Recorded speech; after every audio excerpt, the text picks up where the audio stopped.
Assalamualaikum warahmatullahi wabarakatuh. Salam sejahtera bagi kita semuanya. Om Swastiastu, Namo Buddhaya, salam kebajikan.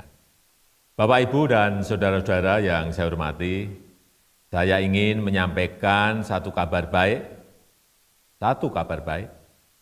bahwa hari ini pemerintah sudah menerima 1,2 juta dosis vaksin COVID-19. Pertimbangan ilmiah, hasil uji klinis, ini akan menentukan kapan vaksinasi bisa dimulai.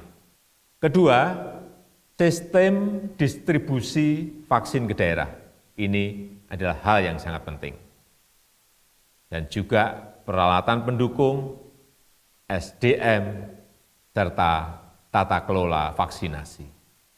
Meski vaksin sudah ada, kita tetap harus disiplin menjalankan protokol kesehatan, tetap disiplin 3M, memakai masker, menjaga jarak, mencuci tangan, selalu harus terus kita lakukan.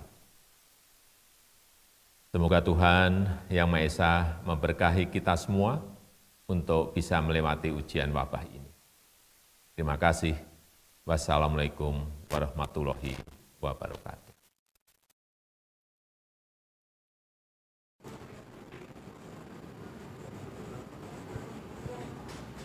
Halo pemirsa, selamat sore. Tadi dari video sambutan Presiden kita Joko Widodo sudah disebutkan ya bahwa vaksin sudah tiba nih. Artinya harapan baru bagi kita semua, tapi prosesnya ini masih panjang ya. Nah pemirsa sendiri gimana kabarnya hari ini? Semoga tetap sehat dan juga selalu semangat ya dalam beraktivitas, serta selalu disiplin menerapkan protokol kesehatan kapanpun, dimanapun. Jangan lupa untuk mengurangi kegiatan yang berpotensi menimbulkan kerumunan. Senang sekali saya Egit Hapsari bisa menemani Anda dalam dialog dengan tema Hidup Bersama COVID-19 yang disiarkan secara langsung dari Media Center Satuan Tugas Penanganan COVID-19 Graha BNPB Jakarta. Pemirsa, hingga pandemi dinyatakan telah berakhir, kita harus bisa hidup berdampingan dengan COVID-19. Bahkan Badan Kesehatan Dunia atau WHO menyatakan bahwa COVID-19 ini tidak bisa hilang dalam waktu singkat dan menjadi masalah di seluruh dunia. Karena itu kita harus memiliki komitmen kuat, hidup dalam tatanan yang baru dan menyesuaikan diri hidup dalam pandemi. Lantas bagaimana dan apa saja budaya baru yang perlu kita terapkan dengan baik dalam hidup di tengah pandemi? Telah hadir di studio siang hari ini dua narasumber. Narasumber pertama Dr. Kusmedi Priharto SPOTMKes, Kepala Subbidang Tracing Satuan Tugas Penanganan COVID-19. Selamat siang Dr. Kus. Selamat siang, Assalamualaikum warahmatullahi wabarakatuh. Waalaikumsalam warahmatullahi wabarakatuh. Gimana kabarnya Dr. Kus? Alhamdulillah sehat. Moga-moga kita tetap sehat terus dan semakin optimis. Amin, amin. Terima kasih sudah menyempatkan diri untuk hadir ya dokter. Amin. Dan narasumber kedua kita pemirsa yaitu Kepala Bidang Pengembangan Profesi Perhimpunan Ahli Epidemiologi Indonesia, Dr. Mas Dalina Pane MS Hihan. Terima kasih Ibu sudah hadir. Gimana kabarnya? Alhamdulillah baik, Mbak Git. Alhamdulillah baik ya. Terima kasih juga sudah menyempatkan hadir di sini. Dan pemirsa, sebelum mulai perbincangan sebagai informasi, kondisi studio telah disanitasi, mikrofon yang kami gunakan juga sudah didisinfeksi dan kami juga senantiasa menjaga jarak. Talk show ini juga memperhatikan protokol kesehatan dan ditujukan untuk semua kalangan. Tapi sebelum kita mulai diskusi, kita gunakan hand sanitizer terlebih dahulu. Silakan Dr. Kus dan juga Bu Masda.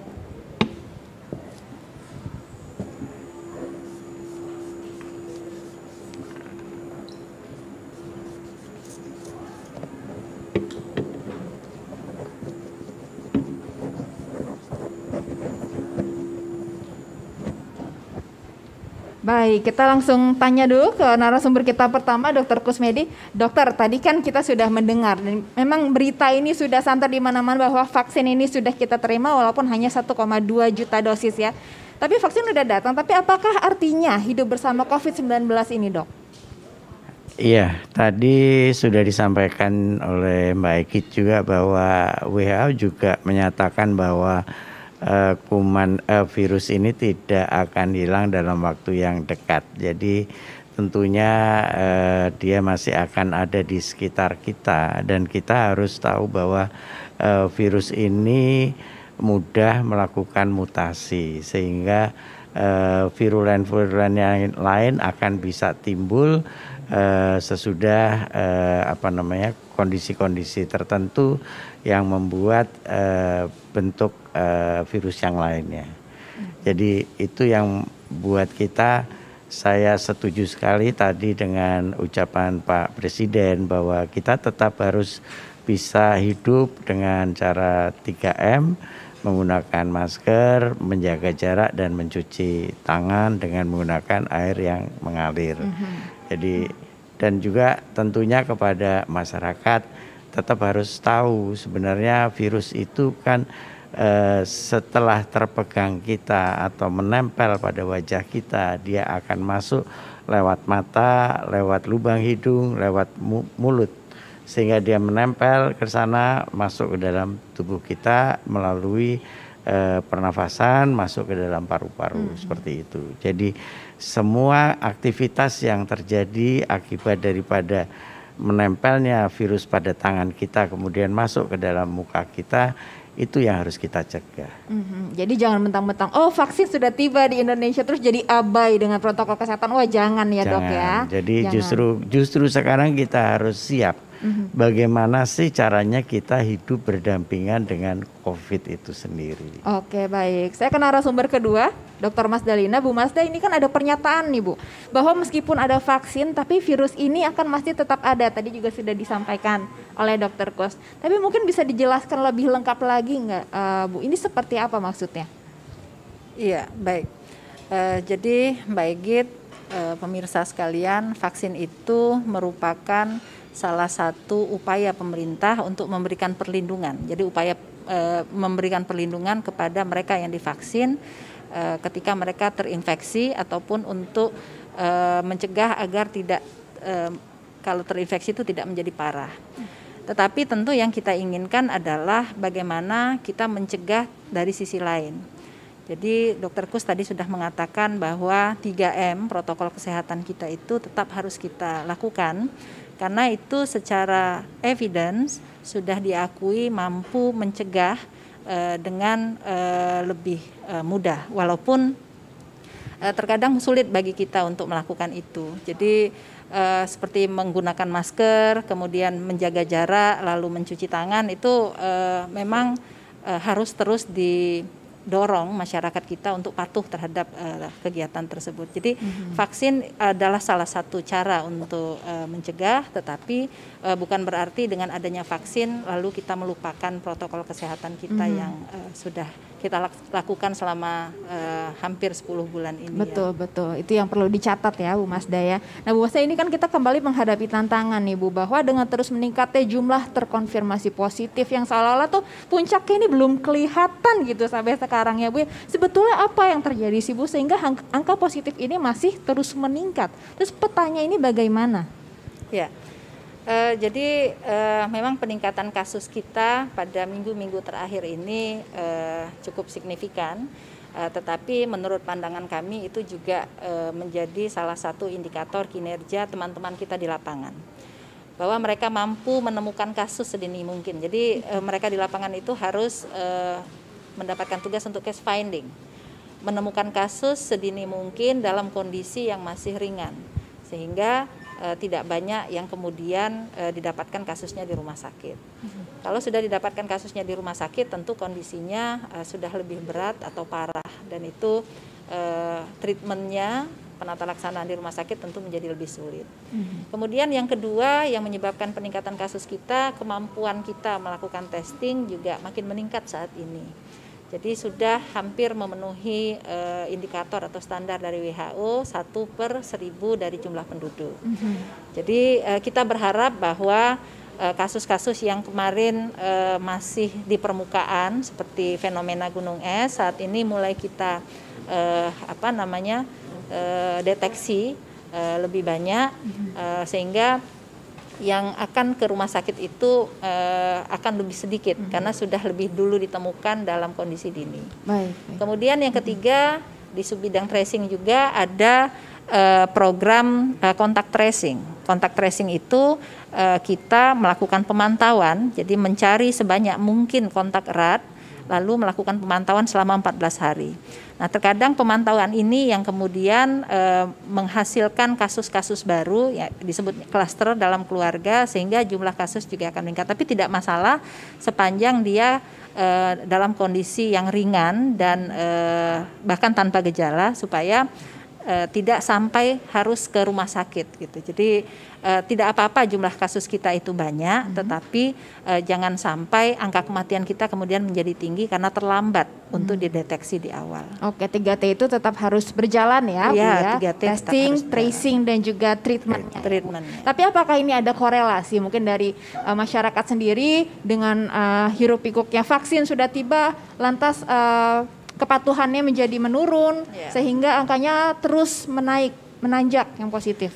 Ya, yang perlu kita ketahui juga bahwa vaksin saat ini adalah vaksin untuk kondisi emergensi, bukan untuk kondisi normal. Karena itu kita juga masih menunggu putusan dari Badan POM untuk mengeluarkan emergency use authorization. Artinya vaksin itu tidak diberikan untuk seluruh masyarakat, tapi diberikan kepada kelompok-kelompok yang berisiko. Yang pertama tentu yang risikonya lebih tinggi adalah tenaga kesehatan, karena mereka yang terus kontak dengan mereka-mereka yang terkonfirmasi maupun yang belum diketahui tetapi memiliki gejala, suspek kita menyebutnya. Kemudian yang kedua, mereka-mereka yang melakukan pelayanan kepada masyarakat, artinya bertemu orang lebih banyak. Lalu yang ketiga juga dilakukan kepada mereka yang memiliki mobilitas yang tinggi. Jadi ini bukan untuk seluruh rakyat, sehingga karena ini kondisinya emergensi ya. Iya, Jadi prioritas pemerintah tentu kepada mereka-mereka yang memiliki risiko untuk melindungi. Jadi melindungi diri para petugas-petugas kita. Oke. Nah, Dokter Kus, ini kan tadi kan kita sudah membahas bahwa virus ini bisa jadi akan terus ada bersama kita. Dan kita pun harus menyesuaikan diri untuk hidup bersama COVID-19 ini. Tapi bagaimana langkah-langkah yang harus kita lakukan supaya bisa menyesuaikan diri itu, Dok? Iya, tadi sudah saya kasih tahu bahwa kuman itu kan bisa terhirup sesudah ada droplet atau kena tangan kita masuk melalui mata, hidung, mulut. Sehingga kondisi-kondisi itu kita harus bisa cegah. Nah, sebagai salah satu contoh nih ada titik hijau di sebelah kiri saya. ya. Tadi saya dari rumah sakit, kemudian saya diperiksa menggunakan temperatur gun, kemudian ditanya saya dari mana, menggunakan mobil sendiri, ya, kemudian saya dikasih tempelan hijau. Artinya menurut dia bahwa saya kemungkinan besar saya tidak membawa penularan terhadap itu semuanya. Nah, bagian-bagian yang seperti itu mesti harus kita mulai sosialisasikan kepada masyarakat. Bahwa kalau orang naik kendaraan misalnya, kalau kendaraannya beramai-ramai, ya kita harus hati-hati. Tapi kalau dia kendaraannya sendiri, dia lebih tentunya untuk memberikan penularan dia lebih sedikit. Selain itu juga misalnya seperti saya datang ke rumah sakit untuk men-check up diri saya. Kemudian check up, saya harus pulang. Begitu saya pulang, ya saya jangan langsung bergaul atau kumpul dengan keluarga. Saya harus melepas sepatu saya di luar, kemudian saya harus melepas baju, kemudian saya masuk ke kamar mandi, saya langsung mandi, bajunya dicuci menggunakan sabun, kemudian setelah saya mandi, saya menggunakan sabun dengan bersih, semua ganti baju baru saya berkumpul dengan keluarga. Nah, kalau kebiasaan-kebiasaan baru ini tersosialisasi dengan benar, maka kita akan aman dari hal tersebut. Dalam jangka panjang pun gitu ya, Dok? Dalam jangka panjang pun itu akan aman seperti itu. Kemudian juga misalnya contoh, kita mau membeli sesuatu entah itu di pasar, entah itu di toko apa, kita mencoba menggunakan uang elektronik untuk semua lebih aman. Nah, itu juga bagian daripada bagaimana kita menghadapi hidup bersama COVID tadi. Masih ada lagi masalah-masalah yang lain, misalnya contoh, ini pemerintah akan mulai membuka pelajaran tatap muka dengan anak. Nah, kita harus menyiapkan kepada mereka-mereka para guru yang sekarang sedang belajar dengan daring, itu memberikan contoh kepada anak-anak. Sebelum mereka belajar pagi, diputarkan film bagaimana hidup bersama COVID. Sehingga anak-anak itu tahu. Nah, kemudian mereka juga harus mempersiapkan apakah kira-kira mereka akan bisa mengontrol anak-anak itu. Mungkin di sekolah mereka bisa mengontrol. Tapi begitu mereka pulang dari sekolah, apakah dia pulang langsung ke rumah? Apa yang harus digunakan untuk mereka melakukan kontrol itu? Kalau itu dia bisa ciptakan, nggak ada masalah. Semuanya jadi aman seperti itu. Tetapi kalau kita sendiri hanya asal bicara, tidak menciptakan semua untuk kita bisa laksanakan di lapangan, ya sama saja seperti yang sekarang. Jadi ini harusnya menjadi habit atau kebiasaan yang mendarah daging gitu ya dok ya. Gitu. Nah tapi misalkan kita gitu, mungkin dokter Kus atau Bu Masda ini yang mobilitasnya sangat tinggi, ini gimana? Langkah preventif apa yang harus dilakukan gitu supaya kita tidak tertular dan juga menulari orang lain? Ya, yang paling jelas pertama begini, saya duduk di sebelahnya Mbak Egit. Saya berpikir bahwa jangan-jangan Mbak Egit itu positif. Berarti saya harus menjaga jarak. Saya harus menjaga jarak lebih dari 1 meter dari Mbak Egit. Kalau saya terpaksa harus bicara, ya saya pakai masker.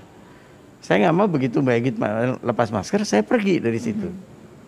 Karena saya menjaga jarak sendiri daripada saya tertular, lebih baik saya pergi dari situ atau tidak berbicara dengan kondisi yang semacam itu. Jadi kita harus memposisikan kita dan semua orang ini OTG ya. Nah itu dia yang paling penting sekali. Dan juga sama seperti di dalam satu ruangan, restoran misalnya katakan seperti itu. Mau tidak mau orang pasti membuka masker. Iya kalau mau makan kan karena tentunya. Kita mau makan. Tapi kalau kita sadar bahwa begitu saya membuka masker, maka saya tidak bicara supaya tidak droplet keluar ludah nanti menularin orang. Tidak ketawa-ketawa. Pada waktu kita mau ketawa, ya kita pakai masker dulu seperti itu. Kita nggak dekat-dekat, kita nggak usah cium-ciuman, kita nggak usah bersalaman, karena semua kemungkinan besar akan terkena. Sama seperti kita tadi, ketika sedang mau memulai, ruangan ini didisinfektan semua, kursi disemprot, saya disuruh membersihkan diri saya sendiri untuk itu. Nah itulah sebagai kebiasaan-kebiasaan bagaimana kita hidup bersama. Oke, semoga ini habitnya jangka panjang ya. Nah Bu Masda ini kan di era yang serba canggih ini kita tentunya menerima banyak sekali arus informasi, tapi sayangnya informasi itu nggak semuanya akurat ya Bu ya. Tapi gimana sih kita mungkin sebagai masyarakat gitu bisa memfilter mana informasi yang bisa dipercaya dan kurang akurat atau bahkan hoax? Iya, jadi sebagai negara demokrasi tentu kita tidak bisa menahan arus informasi yang mengalir ke masyarakat. Beda dengan negara-negara sosialis atau komunis yang sumber informasinya hanya satu dari pemerintah, begitu ya. Tetapi saat ini kalau saya lihat tidak seperti waktu di awal-awal. Waktu di awal itu informasi berseliweran ya, sampai masyarakat sendiri, bahkan kita juga bingung ini mana yang benar, mana yang tidak. Maka pemerintah sendiri sebenarnya kalau untuk informasi sudah membuat berbagai kanal untuk memberikan informasi pada masyarakat. Satgas juga saya yakin seperti yang kita lakukan sudah membuat itu. Tetapi kepada masyarakat sendiri kita menyarankan untuk tetap mencari informasi dari media-media terpercaya. Karena media-media yang terpercaya itu tentu para wartawannya, para pencari beritanya memiliki kaidah-kaidah sesuai dengan bagaimana etika jurnalistik yang benar. Jadi mencari informasi itu tidak kemudian diterima begitu saja. Jadi ada mekanisme untuk recheck. Benar nggak sih kalau dapat satu informasi, kemudian mencari informasi pembanding. Apakah yang saya baca ini benar? Kemudian jangan cepat menggunakan jempol untuk sharing begitu ya. Jadi itu juga harus difikirkan dengan baik supaya berita-berita yang tidak begitu benar itu tidak tersebar dengan cepat. Saya kira begitu, Mbak. Tapi apakah dari Bu Masa sendiri melihat mungkin ada information gap gitu mungkin yang diterima oleh masyarakat, mungkin ada yang tidak masyarakat ketahui sehingga ini tuh seolah-olah belum terlihat gitu puncak dari gelombang satunya? Iya, kalau puncak dari gelombang satu itu kan bicara tentang jumlah kasus yang kita temukan, begitu ya. Apakah itu kemudian berkorelasi dengan informasi yang diterima oleh masyarakat, itu kita belum analisis sampai sedalam itu. Tetapi setidaknya masyarakat itu sudah terpapar cukup lama dan cukup banyak. Dan masyarakat sendiri juga sudah tahu sebenarnya apa yang harus dilakukan. Hanya saja saat ini kita mencoba untuk semua kita melakukan tindakan persuasi kepada masyarakat kita. Mendidik masyarakat juga merupakan salah satu fungsi pemerintah, juga fungsi teman-teman yang ada di satuan tugas. Mendidik mereka tentu dengan tindakan-tindakan yang persuasif. Juga memberikan akses kepada mereka agar bisa mendapatkan sesuatu yang diatur oleh regulasi, misalnya masker, harus pakai masker. Pakai masker itu kan kalau masker yang sesuai standar itu tidak mudah dan tidak murah begitu ya. Karena itu pemerintah juga sebaiknya memberikan akses yang luas untuk masyarakat bisa memperoleh masker itu dengan harga yang murah dan mudah didapat. Karena satu hari kita butuh masker tidak hanya satu ya. Apalagi yang mobilitasnya tinggi. Apalagi yang mobilitasnya tinggi. Jadi per 4 jam kita harus ganti masker begitu ya. Kalau masker bedah itu kalau di satu hari kita harus beli 3-4 kali itu lumayan bagi masyarakat yang terutama yang menengah bawah. Jadi saya kira akses untuk mereka juga harus diperhatikan oleh pemerintah. Akses yang penting ya. Nah Bu, ini kan semua orang ini nggak pandang bulu ya, berpotensi untuk terpapar virus COVID-19 ini. Tapi apa pada akhirnya nanti Indian gitu, kita semua umat manusia di dunia ini akan terinfeksi juga? Ya, kalau menurut konsep herd immunity itu imunitas atau kekebalan kawanan ya, satu grup gitu ya. Artinya kalau dalam satu rumah ada satu yang terkena, kemudian dia menginfeksi yang lain, sepanjang kondisinya tidak berat, sebenarnya ada antibodi yang dibentuk begitu ya. Pernah ada waktu di awal-awal suatu prediksi, berapa sih jumlah kasus yang harus ada sehingga Indonesia ini menjadi herd immunity. Jadi itu imunitas alamiah yang diproduksi sendiri oleh tubuh kita. Kalau vaksin kan imunitas yang pasif yang kita masukkan ke dalam tubuh kita. Itu cukup mengerikan juga angkanya sampai 80 juta. 80 juta ya, yang harus terinfeksi? Iya. Jadi 80 juta terinfeksi baru kemudian kita se-Indonesia bisa herd immunity. Nah kalau kita hitung lagi, waduh kalau begitu nanti kelompok yang vulnerable, yang berisiko, yang memiliki yang komorbid itu berapa persen dari penduduk kita? Karena Pak Kus sebagai mantan kepala dinas tentu tahu tentang peta penyakit tidak menular kita ya Pak ya, cukup besar penyakit tidak menular kita yang menjadi komorbid. Nah itu yang sebenarnya tidak kita inginkan dan itu cukup berbahaya kalau kita biarkan begitu. Karena itu kita mencoba untuk kasus ini jangan terlalu banyak karena mereka juga akan membebani rumah sakit untuk penanganannya begitu. Begitu ya. Nah Dokter Kus, ini kan kita kalau lihat situasi terkini di Indonesia, penyebaran COVID-19 ini semakin masif ya, angkanya semakin melonjak ini. Tapi kalau kita lihat rasanya tuh nggak ada ujung pangkalnya gitu Dok. Tapi vaksin ini kan sudah di depan mata ya Dokter Kus ya. Tapi bagaimana sih Dok baiknya kita tuh berperilaku walaupun vaksin ini sudah datang, sudah ada di depan mata? Ya, tadi kan disebutkan bahwa vaksin di Indonesia ini sebagai emergensi ya, langkah emergensi untuk pencegahan. Semua akan terjadi dengan kombinasi saya rasa ya, antara vaksin yang diberikan tadi, kemudian nanti juga ada mereka-mereka yang terkena akhirnya menjadi herd immunity seperti itu, dan tentunya vaksin ini kan tidak diberikan sekaligus kepada seluruh masyarakat Indonesia. Artinya masih ada orang-orang yang tetap harus bisa menjaga diri untuk tidak tertular kuman itu sendiri.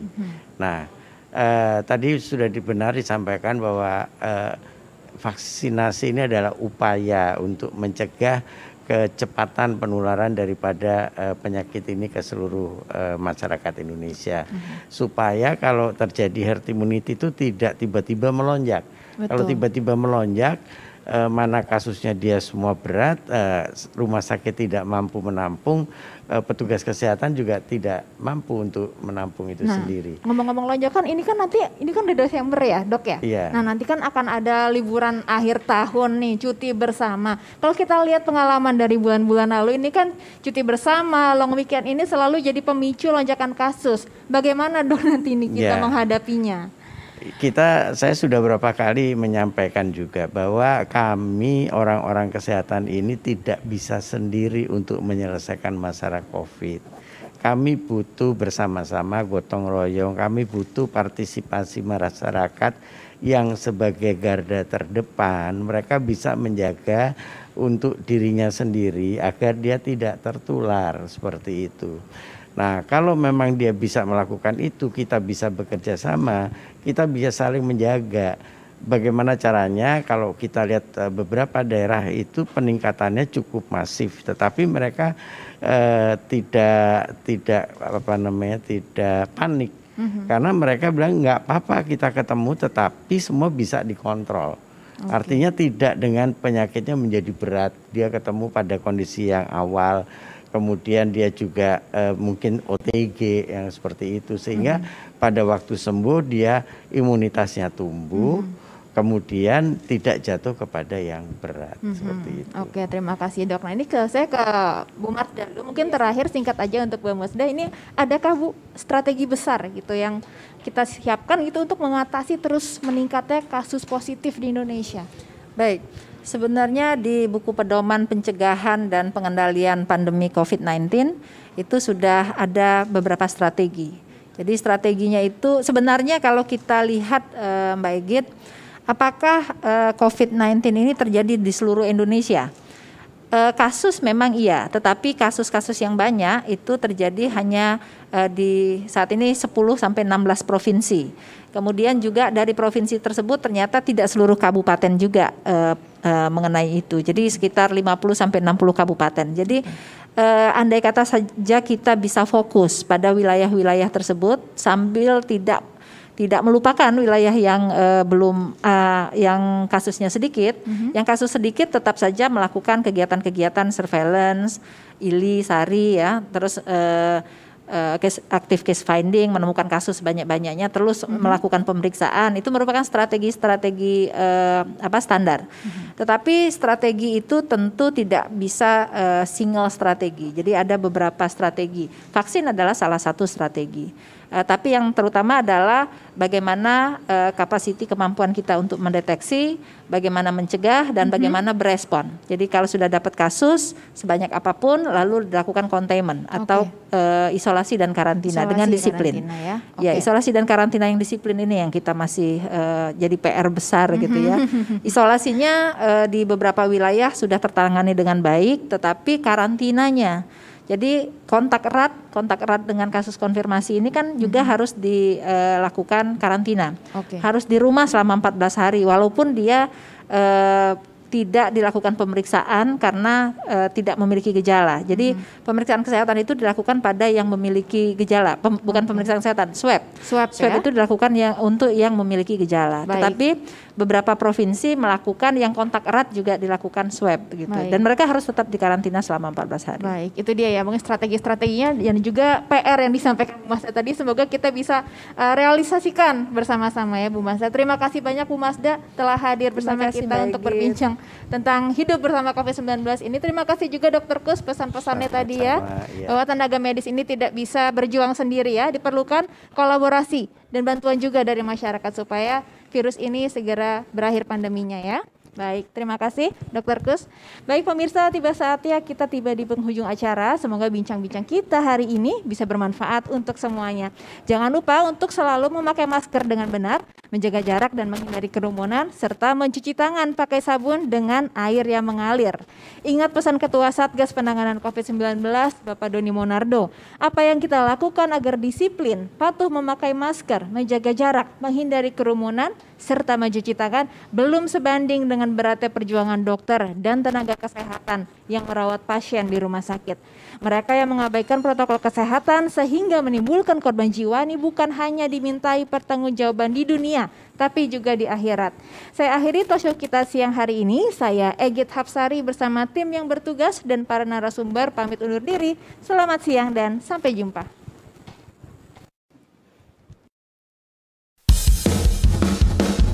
Y